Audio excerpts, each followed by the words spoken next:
Hello, Assalamu alaikum. Welcome back to our YouTube channel English for Today. This is Afroja Sheila.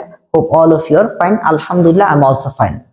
আজ আমরা পাঁচটা technique শিখতে যাচ্ছি। যে পাঁচটা টেকনিক দিয়ে আমরা হাজার হাজার বাক্য ইজিলি তৈরি করতে পারবো। আর এই ধরনের স্ট্রাকচার ছাড়া, এই ধরনের সেন্টেন্স ছাড়া আমরা ইংরেজিতে কথা বলতে বিভিন্ন জায়গায় আটকে যাব। কারণ এগুলো আমাদের এভরিডে লাইফে এই ধরনের সেন্টেন্স আমাদেরকে মাস্ট বলতেই হয়। যে কারণে আজকে এই পাঁচটা স্ট্রাকচার শিখে অনর্গল অনেক ধরনের সেন্টেন্স আমরা নিজেরাই তৈরি করতে পারবো, কারোর সঙ্গে বলতেও পারবো। মানে এই পাঁচটা নিয়ে আর কোনো ডাউট কখনোই থাকবে না। আর এই পাঁচটা স্ট্রাকচার এতটাই ইম্পর্টেন্ট, এতটাই দরকারি স্পোকেন ইংলিশে, সেটা ক্লাসটা দেখলেই তোমরা বুঝতে পারবে। ঠিক আছে, এবার আসো। প্রথমে লিখেছি ফিল লাইক। অনেক সময় বলি আমার ক্লাসটি করতে ইচ্ছে করছে, আমার এক কাপ চা খেতে ইচ্ছে করছে, আমার এটা ইচ্ছে করছে না। তোমার কি এখন বাইরে যেতে ইচ্ছে করছে? ইচ্ছে করছে।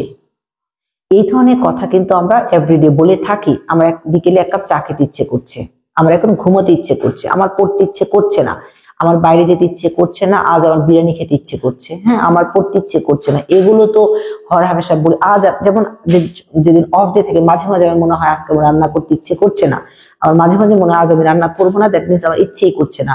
তো ইচ্ছে করছে না বা ইচ্ছে করছে বা ইচ্ছে কি করছে, এই ধরনের বাক্য আমরা সবসময় বলে থাকি। তো এই ধরনের বাক্যগুলো বলার জন্য আমরা কোন স্ট্রাকচারটা ইউজ করবো এবং ইজিলি হাজার হাজার বাক্য তৈরি করতে পারবো, দেখে নিই। প্রথমেই লিখেছি ফিল লাইক, ইচ্ছে করছে। এই ধরনের বাক্য তৈরি করতে হলে আমাকে অবশ্যই ফিল লাইক ইউজ করতে হবে। কি?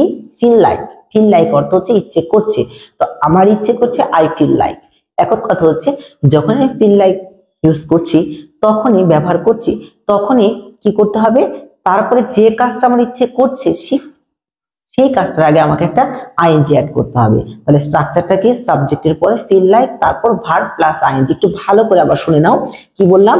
সাবজেক্ট, ফিল লাইক, দেন ভার্বের সাথে আইএনজি যোগ। তাহলে আমার এখন খেতে ইচ্ছে করছে, I feel like eating, I feel like having, I feel like taking. আমার এখন বিরিয়ানি খেতে ইচ্ছে করছে, I feel like taking biryani. আমার এখন ক্লাস নিতে ইচ্ছে করছে না, I don't feel like taking the class বা কন্ডাক্টিং দ্য ক্লাস। ওকে, এবার আমার কি বললাম, আমার এক কাপ চা খেতে ইচ্ছে করছে, I feel like taking a cup of tea. এক কাপ চা খেতে ইচ্ছে করছে না, আই ডোন্ট ফিল লাইক। তোমার কি বাইরে যেতে ইচ্ছে করছে?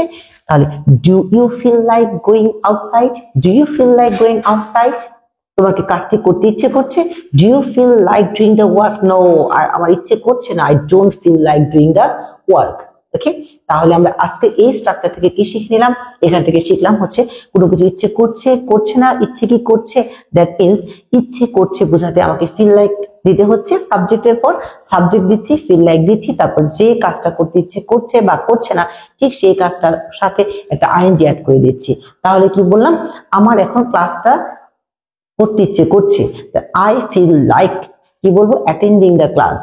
আমার এখন লিখতে ইচ্ছে করছে, আই ফিল লাইক রাইটিং। আমার কফি খেতে ইচ্ছে করছে, আই ফিল লাইক টেকিং বা হ্যাভিং কফি। আশা করছি যে এই ধরনের সেন্টেন্স নিয়ে আর কোনো ডাউট থাকবে না। আজকে অনেক বাক্য তুমি নিজে নিজে তৈরি করো, প্র্যাকটিস করো।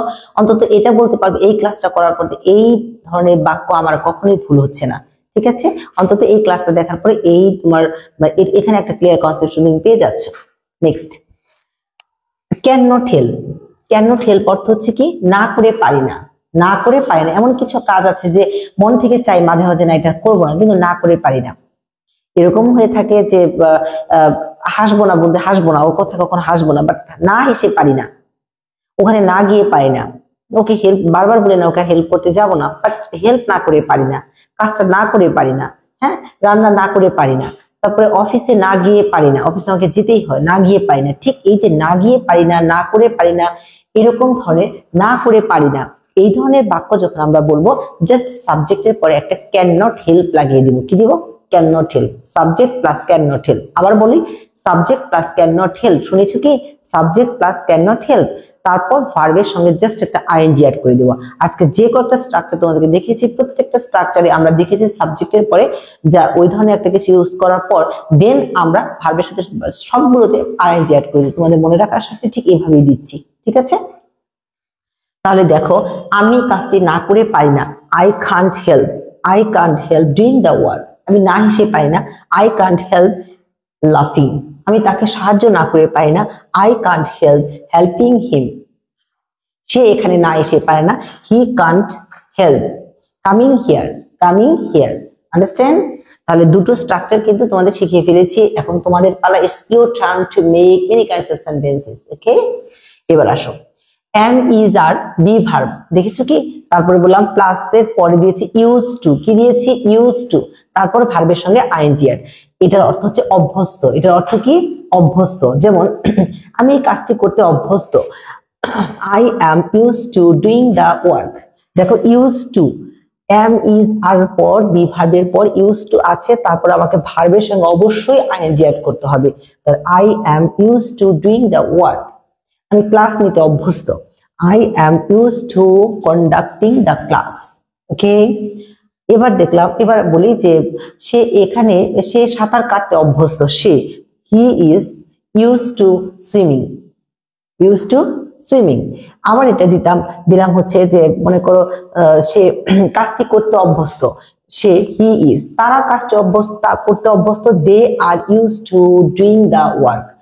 দেখো first one ING, second ING, third যে স্ট্রাকচার ওখানেও আইএনজি।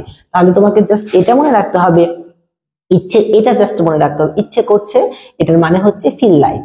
ওকে, পারি না, না করে পারি না, এটার মানে হচ্ছে ক্যান নট হেল্প। এটার মানে কি? Can not help. তারপরে যেটা পড়লাম সেটা কোনো কিছুর সাথে অভ্যস্ত। অভ্যস্ত, এরকম অভ্যস্ত বোঝাতে, আমি একদম এটার সাথে একদম হ্যাবিচুয়েটেড হয়ে গেছে, অভ্যস্ত, এরকম বোঝাতে আমরা কি দিব?